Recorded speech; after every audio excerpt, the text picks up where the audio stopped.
You're just out to fuck the Africans. Hold that thought. Hold that thought. More than a year ago, Courtney had asked me to speak at this conference about some of the elephant issues that I've been working on, and as I mentioned in my introduction a few moments ago, about more than a quarter century of work on elephant protection, both elephants in captivity and conservation of elephants in the wild. And I was trying to think about how I could possibly do all this in a 30-minute talk to you all here today. And I realized that there was a recurring theme. It's a recurring theme, I think, in the work that I've done throughout my career, a recurring theme that I saw yesterday, and a recurring theme that I think will help us going forward in terms of how we look at and explore these incredibly complex issues of elephant protection specifically. And that theme is innovation. That if we really want to succeed in the work that we do, we have to constantly be thinking of new ways to do that work. So I'm going to talk about a host of different issues today, things that I've been personally involved in, things that I'm working on professionally, and ways that innovation has helped us advance that cause. So everyone in this room, I assume, knows very well, but I'll remind you that in the 1970s and 1980s, the onslaught of poaching of Africa's elephants across the continent decimated Africa's elephants, cutting the population across the continent from about 1.3 million individuals to fewer than 600,000. Elephant carcasses literally littered the African savanna unceremoniously as these elephants were gunned down, sometimes entire families, their faces literally sawed off with chainsaws to remove the ivory tusks, all to get the ivory that was ultimately sold mostly in Asia, Southeast Asia, China, Japan. And as we learned more and more about the impact of the ivory trade on Africa's elephants, we realized more and more how vital it was that we stop this trade. And in 1989, after 2 decades of this onslaught, parties to the Convention on International Trade in Endangered Species of Wild Fauna and Flora, known as CITES, started to get involved in looking at the global trade in elephants for their ivory and the need to try and send a message to the world that only elephants should wear ivory. There were obviously ivory burns, but at a government level, this reached a severe pinnacle of tragedy, and action had to happen. And in 1989, at the CITES meeting in Lausanne, Switzerland, all of Africa's elephants were placed on Appendix 1 of CITES, which meant, as Lisa pointed out earlier today and yesterday, that there could be no trade in elephant ivory that was for primarily commercial purposes. Now, without getting into all the technical details of the global economy of the ivory trade and poaching and legalistic requirements under CITES and national legislation in the United States and in China and in Japan and elsewhere around the world, what I can tell you is this. After this decision by CITES parties in 1989, something very important happened. The message went out to the world that it was taboo to have ivory because ivory was now illegal. And when something like ivory becomes taboo, people don't want it as much. And if people don't want it as much, they're not willing to pay for it. And if they're not willing to pay for it, the price bottoms out. And if the price bottoms out, markets dry up. And if markets dry up, people stop poaching because there's no reason to kill elephants to supply a market that's not going to be profitable for them anymore. And while poaching was not eradicated across Africa after the 1989 CITES ban on commercial trade in elephant ivory, it did have a dramatically positive impact on stabilizing elephant populations and giving them a chance to recover across the continent. This was incredibly important for Africa's elephants, but Southern African countries were unwilling to accept this decision. They still wanted to trade in elephant ivory. There was still this combative relationship between Kenya and Southern Africa, Kenya, the elephant protectionists, and South Africa, Botswana, Namibia, Zimbabwe, and others who wanted to trade in ivory once again. So at the 1992 CITES meeting in Kyoto, the 1994 CITES meeting in Fort Lauderdale, Florida, which was my first CITES meeting personally, and then the 1997 CITES meeting held in Harare, Zimbabwe, Southern African countries tried over and over again to overturn the ivory ban.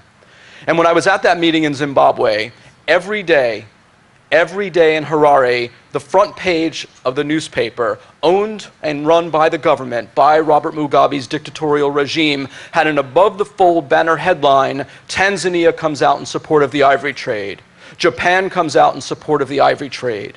The CITES meetings are 2 weeks long, and in the middle of those 2 weeks, there's a 2-day break. And during that 2-day break, delegates from governments all over the world can go off and do things in the local communities. They can go to visit local communities, visit projects around the country, whatever they want to do.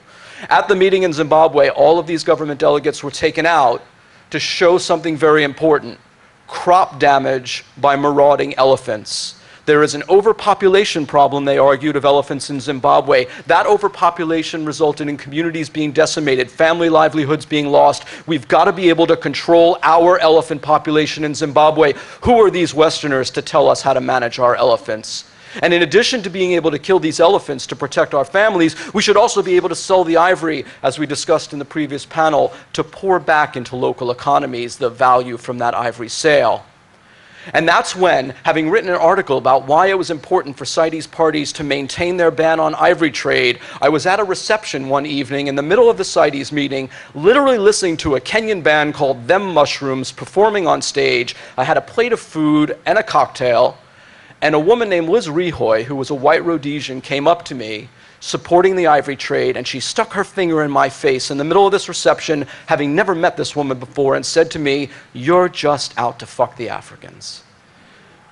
And I thought to myself how ridiculous that comment was, and I was less than 30 years old at this point. I was in my second CITES meeting. I was still finding my way, thinking I knew what I was doing and that I was doing the right thing, and also a compassionate person. And the one thing I know about everyone in this room, people who have compassion for elephants, is we also have compassion for people, especially people who are poor in developing countries. And so I said to her immediately, "Actually, no, but I'll tell you what. You get 6 of the smartest people you know, and I'll get 6 of the smartest people I know, and we will sit in a room around a conference table together, and we will come up with a strategy to help Africa's elephants be conserved and help Africa's people thrive without ivory trade on the table. And we'll stay in that room until we do it. Let's do it together." And she walked away. And at that time, I was working for the Animal Welfare Institute, which was founded by a woman named Christine Stevens, who was my mentor, an amazing woman. And we used to have lunch, because we worked out of her home in Georgetown in Washington, D.C. We had lunch as a staff every day. And Mrs. Stevens, who was the sweetest woman, noble, and amazingly compassionate and good at her job, had founded this organization, was very powerful. When we had these lunches, she would talk about issues of the day. She felt she was going to feed her staff, make sure they had enough strength to do their work. But when we came back from a meeting, boy, did she pepper you with questions. And I remember coming back from that meeting and having the first lunch at the office and having her say over and over again, one question after another about why things went wrong in Zimbabwe. Remember, I'm not even 30 years old. It was only my second meeting. I was still trying to find my way, and I'm trying to answer her questions honestly. And she asked me something very important that has stuck with me to this day, much like Liz Rihoy's comment to me. 20 years later, she said to me, "Why didn't you all just show pictures of elephant carcasses with the faces sawed off for the ivory?" The picture I showed you a moment ago, the picture that was so successful in 1989 in getting the ivory ban in place. And I explained to her, though she wouldn't buy it, the reason was African people who were being hurt by marauding elephants was the new image of the day. All of a sudden at CITES meetings, there was this talk of livelihoods, economic livelihoods. We have to protect people just as much as we have to protect elephants and other species, and that dominated the discussion. So the opponents of our work to protect elephants from the ivory trade, the people who wanted to renew the commercial trade in elephant ivory had innovated their strategy. We're no longer talking about elephant populations being robust enough to have a maximum sustainable yield of X. No, they just showed this over and over and over again and made it very difficult for people to say, no, you shouldn't be able to deal with elephants the way you want to in Botswana or Namibia and in Zimbabwe. And at that 1997 meeting, they were approved a one-off sale of stockpiled ivory. So all the ivory that was in the government warehouses from poached elephants, from elephants that died of natural causes, all that ivory could be boxed up in Botswana, Namibia, and Zimbabwe and sold to an approved trading partner, in that case, Japan. Later, South Africa was added, and China was added as a trading partner. All of a sudden, the ivory trade has started again. Now, what most people don't realize is the ivory trade has started again only from those 4 southern African countries to those 2 approved CITES trading partners. They just know the ivory is going out again, and poachers and profiteers who had gotten the message before that the markets had dried up now all of a sudden realized there's profitability in killing again. And we all know now that hundreds of elephants every day are being killed, that populations in places like Mali and West Africa are at threat again. We really needed to find a way to innovate our strategy in looking at these issues.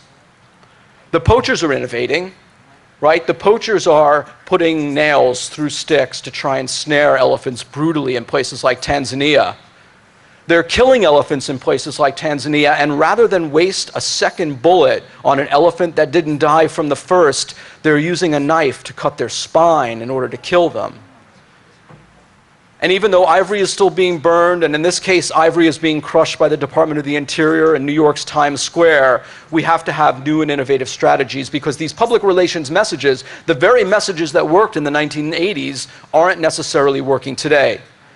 So it then started to be talked about more and more in the media that terrorist organizations were actually killing elephants to sell the ivory to raise money for the weapons that they needed to ply their deadly trade across Africa. And one of the popular comments, one of the popular statistics that was in the media time and time again was that 40% of the terrorist money flowing into these organizations that are doing such horrible, dastardly things to people across Africa is coming from the ivory trade.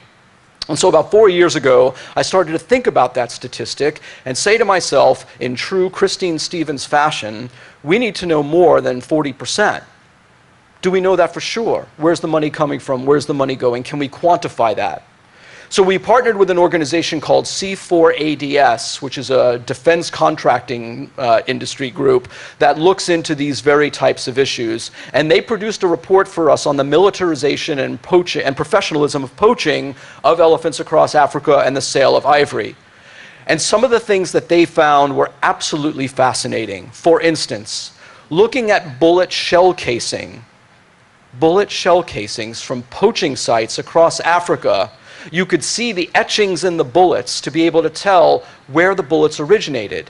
And we were able to find that the Janjaweed, the Lord's Resistance Army, were actually involved in killing elephants, but they were doing so with bullets from companies and governments in Serbia and Iran. We were able to actually track the origin of the bullets used to kill the elephants. We were then able to track where the poaching sites were in relation to the exit points, the transit points, to be able to say who's actually doing the poaching and how far are they willing to travel from the point where the elephants were poached to the point where the ivory was going to be sold. But who's actually on the ground doing the poaching? We were able to find that out too, because some of the shell casings of these bullets came from Kenyan arms, but not just Kenyan arms, arms that were used by Kenyan police. So Kenyan police officers were actually renting their guns and ammunition to poachers who were going out and poaching elephants in Kenya and then either returning the guns or, having bought the guns, keeping them to do more poaching. We were able to look at poaching sites in relation to not only where the elephant hotspots are in terms of elephant populations, but also seizure points across the world. Where are ivory shipments being seized, and how do we then tackle those ivory shipments? And the reason why all of this, from my perspective, as a lobbyist and an animal advocate at that time for elephants, was so vital, is that it was no longer good enough to go to CITES, as I talked about earlier, and talk about elephant conservation alone. It was no longer good enough to talk to the Department of the Interior, the Fish and Wildlife Service, about elephant poaching alone. No, because we knew that terrorists were involved in elephant poaching, we wanted to go to the State Department and get them involved in looking at these very issues, which they did. And now the United States State Department is funding activities in places like Tanzania to try and prevent poaching of elephants and other species and protect them for the long term. So we innovated our strategy and made sure that we had new people in Congress talking about these very important issues with hard data to make sure that they were fully equipped to fight the battle on behalf of elephants. Now, of course, when we're on the ground and we're talking about some of the work that needs to be done, we all know that there's a litany of things that have to be done to protect elephants. In places, again, like Tanzania, we have to do aerial surveys. In this case, Wayne Lauder, who founded the PAMS Foundation, is conducting an aerial survey in Tanzania. Wayne Lauder tragically was killed by elephant poaching folks, elephant poaching syndicates, just a year ago now, because of his work in Tanzania. He was getting too close and his work was going too well. But he was conducting these aerial surveys in Tanzania to know what exactly was happening on the ground. I assume everyone in this room knows fully that we have to equip park rangers. These folks are outgunned and outmanned at every turn in their effort to protect elephants from those organized crime syndicates and well-funded poachers who are plying their deadly trade.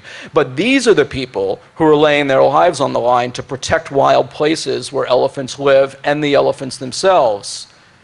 We now know that sniffer dogs, the same dogs that can sniff out bombs and sniff out drugs, can sniff out ivory. And now that we know, because of the work we did with C4ADS that I talked about a few moments ago, which are the most vital ports of exit for wildlife contraband like ivory, we know that we need to get sniffer dogs at ports in Mombasa and Dar es Salaam, Kenya and Tanzania. We need to get sniffer dogs at the airports in Addis Ababa and Johannesburg, South Africa, because that's where we can find out what's really happening. And think about it, when you have these ports of exit, you have these huge shipping containers. You've probably seen them, these huge shipping containers. They're 20-ton containers.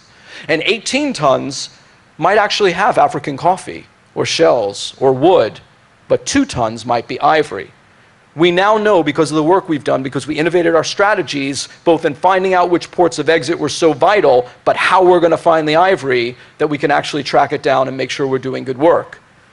We also need to get in classrooms. We've talked about that a number of times to make sure that kids grow up thinking about conservation strategies, conservation messages, rather than just we kill elephants, we kill animals because it's good for us. But there are other strategies that can be employed. And this is a fascinating thing that Pam's foundation has been doing.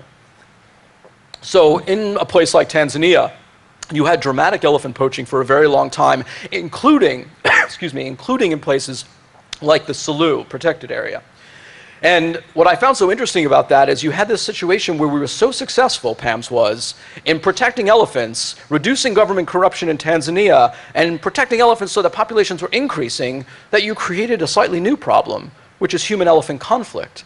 The elephants are there, and they're not being poached, so they're coming in conflict with people. Now, you remember at the beginning, this was one of the big justifications that was used to kill elephants and sell the ivory. So what Pam started to do, somebody on the previous panel mentioned bee fencing, put these beehives up along fencing to keep elephants out. What they've done is set up chili fencing. And the chili fencing is remarkably effective and very important. So you get with local farmers and you encourage them to plant chili peppers, very hot chili peppers. They then buy the chili peppers from these farmers, crush them into this paste, mix it with engine oil, and then hang it along fencing through cloths that have been soaked in this chili engine oil mixture, and that actually is effective in keeping the elephants away. So people learn that they don't need to have members of the family going out slamming pots and pans and setting off firecrackers to try and scare elephants away, which actually pisses off the elephants and makes them more likely to hate humans, but you just hang these cloths and it's incredibly effective and has the same result. Now, I mentioned that we were looking at both captive elephants and wild elephants, and as we know from all the discussions that have really taken place thus far, there is a significant problem of protecting captive elephants across the world and trying to innovate in the way we do this. And you have this incredibly dramatic impact when you take elephants that have been rescued in places such as Sri Lanka, and you put them in sanctuaries. Now, we have sanctuaries across the United States, we have sanctuaries across the world, but it's very hard for people who aren't blessed and lucky like myself to be able to go to these places and see these animals, to know a good sanctuary from a bad sanctuary. Go anywhere across the country and you can have some guy in America breeding tigers in his backyard, calling himself a sanctuary and getting people to donate when we all know he's selling those animals commercially or killing them and selling their parts commercially. Well, in a place like Sri Lanka, you have these rescue centers where elephants are taken in and they're protected. And then you have other places that call themselves sanctuaries and elephants are beaten and abused. And it's very hard, unless you're blessed enough to be able to go there in person, to know the good sanctuaries versus the bad sanctuaries. Now, in the United States, we have a little bit of an easier time, but ultimately those same Sri Lankan elephants end up in zoos, like the National Zoo in Washington, D.C., or circuses. And this is how their lives become. So we set up, trying to innovate again the way we think of this some time ago, the Global Federation of Animal Sanctuaries, which I encourage you all, if you haven't heard about it, to check it out at sanctuaryfederation.org.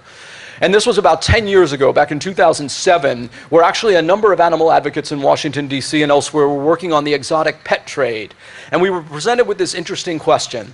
The question was, if you're successful in stopping the trade in exotic animals such as lions and tigers and others as pets, what happens to all the animals that are then confiscated from the pet trade? And of course, being so smart and experienced, we all said, well, they'll go to sanctuaries. And somebody said, well, how do you know a good sanctuary from a bad sanctuary? And we said, oh, that's a good question. Let's come up with a set of standards, both operational standards and humane care standards, to govern sanctuaries, to make sure that we know the good sanctuary from the bad sanctuary. Well, who's going to house the standards? Who's going to implement it? The Global Federation of Animal Sanctuaries was born. And so we set up this complex system, which is incredibly important, saying that if you were going to be called a sanctuary and you were going to be accredited by the Global Federation of Animal Sanctuaries, you need to make sure, from an operational perspective, that animals that go into your sanctuary stay in your sanctuary, that you're not breeding animals, that you're not taking animals off the property, not even to go to schools for commercial exhibition or educational exhibition, that you're not allowing animals to be sold for their parts or products, that you're not trading in animals or otherwise commercializing them. And for every different taxon of animal, we have a set of standards. How do you keep elephants? How do you keep tigers? How do you keep lions? How do you keep primates, including great apes? To make sure that people know that at least the 150 sanctuaries accredited or verified by GFAS are literally on the up and up. We innovated the way that we looked at this issue to make sure that we had a platform for sanctuaries and for the general public and for legislators to know a good sanctuary from a bad one. Now, we already talked a little bit yesterday about circuses, and so I don't want to spend too much time, but again, I find it really interesting. We talked about Ringling Brothers, for example, a number of times, that again, much like the zoo conundrum, much like the circus conundrum, around the world you have these circus exhibitions where animals are forced to perform, and of course with elephants in a place like Thailand, you have elephants who are forced to perform in bands and forced to play basketball and forced to give massages, including to people who come down from the audience, somehow not scared at all. And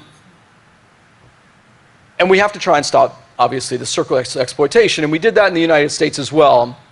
Sorry, the sound doesn't seem to be working, but we put together this little CGI video during the Ringling fight to try and say this isn't natural, right? You've seen what elephants are like on safari. This isn't natural. Don't buy a ticket to the circus. And back to the concept of school kids, this is something we were trying to do online, at least, to educate folks. But one of the things, just mentioning briefly the Ringling Brothers case, thinking about innovation, much like the Swazi case, which we lost on the Ringling Brothers case. And the Ringling Brothers case was interesting. By the way, before I got involved in the Ringling Brothers lawsuit, I was like 6'2" and about 220 pounds. Took years off my life. So the Ringling Brothers case was incredibly innovative. It was a failed innovation, but it was innovative in this way.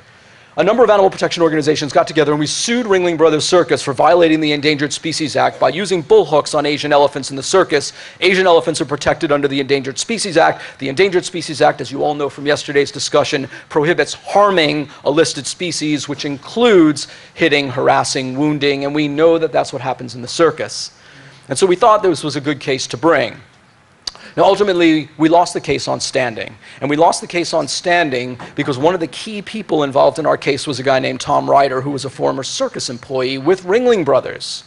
And because the animal organizations would fund him to go testify before the Nebraska state legislature about a bullhook ban, or to go to New York to be on TV, because we funded his activities, Ringling Brothers lawyers claimed that he was a paid plaintiff. He wasn't really doing this because he cared about the elephants. He wasn't really doing this because of the elephant cause. He was doing this for the money. And so the case was thrown out because we lacked standing, because he was deemed to be a paid plaintiff. But Ringling Brothers used a very innovative strategy coming back at us. They sued us under the federal racketeering statute, RICO, saying not only are we going to get you for all the legal fees that you owe us from the case, but we're actually going to sue you for 3 times the damages. And he said that he had spent about $20 million on legal fees, because we were all colluding together as racketeers in a concerted enterprise to deprive him of business. Again, years off my life. But what was so interesting about Ringling Brothers, and where he may have won the battle but lost the war, is we now know they're gone, right? And why are they gone? Well, again, to oversimplify a decade-and-a-half-long battle that so many people in this room waged in their local communities, what happened during the Ringling case is information came out through discovery of what was happening at Ringling Brothers. And ultimately, something came out showing that there was blood dripping all over the circus floor because of the use of the bullhook. And when this came out, activists across the country, including, again, many of you in this room, were able to use this to get local bullhook bans, circus ordinances in your communities. That meant that elephant rides, elephant exhibits, Ringling Brothers couldn't come into those communities with their elephants. And if they couldn't come into those communities with their elephants, it wasn't profitable to be traveling as a circus with elephants. So they retired, quote unquote, all of their elephants to their own facility in Florida. And the one thing that they said all along, which was right, was, I guess a circus without elephants isn't much of a circus, because after they did that, there was no longer a need for Ringling Brothers to be profitable through circus activities, and they shut down completely. So even though we lost that Ringling Brothers case, even though it cost many animal organizations many millions and millions of dollars in settlement fees, ultimately it worked because of what came out through that process, innovative strategies. And the last innovative strategy I want to talk about is something new that I'm involved in, which is the Elephant Project. I'm getting the signal in the back. The Elephant Project is a new endeavor that a friend of mine and a colleague and a well-respected guy I know for a very long time named Dane Waters came to me with. And it piggybacks on a lot of what we've discussed recently. But we're looking at a place like Burma, Myanmar now. So Myanmar is this incredibly majestic place, but Myanmar is also a place with a very fragile elephant situation. And in Myanmar, you have a situation where there are more than 5,500 captive elephants, roughly half of them owned by private individuals and companies, half of them owned by the government, which is many, many times more than what exists in the wild. There may be as few as 1,400 wild elephants left in Myanmar. And these elephants have long been used by the mahouts in the forest industry, the logging camps. And what happened in 2014 was very interesting. Another byproduct of good work is challenges, right? So in 2014, the government shut down their teak wood exports because of the threats to the teak forests in Myanmar, which meant that all of these logging camp elephants were out of work. And so it's a very important question, what happens to them now?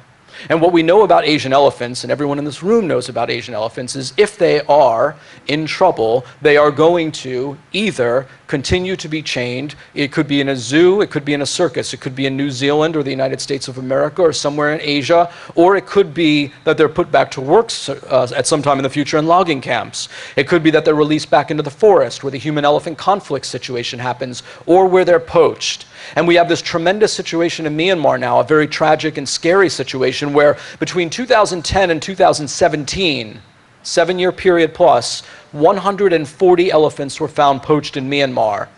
In this year alone, they're averaging 1 elephant poached per week. They're being poached not for their ivory, but for their skins, for their meat. The skins are being dried and pulverized into a paste and used in traditional medicines. So we really have to do something, obviously, to protect these elephants. Now, the one thing we know from sanctuaries is that sanctuaries work, that we can set up sanctuaries, incredibly humane sanctuaries, the Performing Animal Welfare Society Sanctuary, the Tennessee Elephant Sanctuary, sanctuaries all across this sanctuary, sanctuaries in Asia. But there's a new model, an innovative model that Dane is pushing that I'm proud to be a part of, which says maybe we can actually have a public-private partnership, a for-profit endeavor. I'm a 27-year animal advocate, but I'm looking at a for-profit endeavor where we do the following. We work with the government of Myanmar, and Dane and I are going over there shortly to hopefully sign a memorandum of understanding to this effect, where we are going to work with the government to set aside, for argument's sake, 1 million acres of forested native habitat, not naturalistic, but natural habitat for these forest elephants in Myanmar. But because Dane is a real estate guy, he's a for-profit guy, I'm just the elephant guy, we're going to also set up a new community, build housing outside the buffer zone to this forested area. So imagine 1 million acres of forested, beautiful habitat in Myanmar, perfect for literally thousands of elephants, with a community, literally a planned living community, like the kind you'd find in any suburb, with 80 to 100 homes, development opportunities, retail opportunities, so that the mahouts can actually have a source of income. And people can buy these homes, live in these homes, pay property taxes on these homes, and plow that money back into the long-term security for the elephants who are there. It's a new and innovative model. It hasn't been done before to the best of my knowledge. And what's interesting about this situation is that when we first started talking about this, Dane and I, he was talking about doing this in Malawi. He had some contacts in Malawi. There's a problem with elephants needing protection in Malawi. But it was when the teak exports stopped and we found that elephants in Myanmar needed help, we thought maybe the time is now to start meeting with the Myanmar government and pushing our plan there. And the important thing about this project, I think, is that it's replicable. Once we demonstrate the success in Myanmar, we can demonstrate success across the globe. That's my time.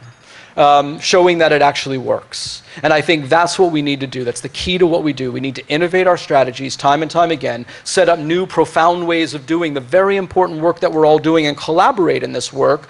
And that's how we have long-term success. And I'll just leave you with one thought, because it's something that I think about all the time.